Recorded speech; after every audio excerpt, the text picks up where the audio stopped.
creo francamente que el inicio de estos trabajos que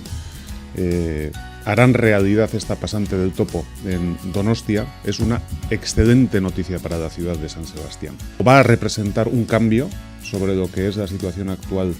de las comunicaciones en nuestra ciudad,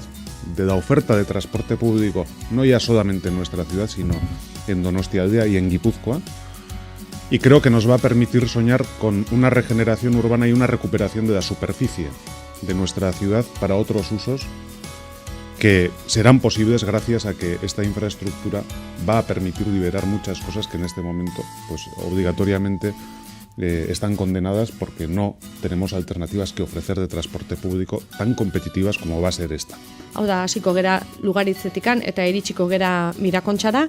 eta hori da hain zuzen momentu honetan martxan jarriko dana. Pentsatzen dugu udara bukaeran,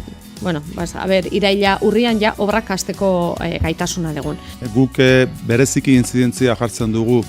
Riberas de Loiolako interkanbiadareko azpiegitura hortan uste dugu horrek izugarrizko aldaketa ekarriko liokela trenbidearen edo trenaren mobilidadeari gure lurraldean, hain zuzen ere alde batetik topoa eta beste batetik Renferen sarea konektatuko lituzkelako,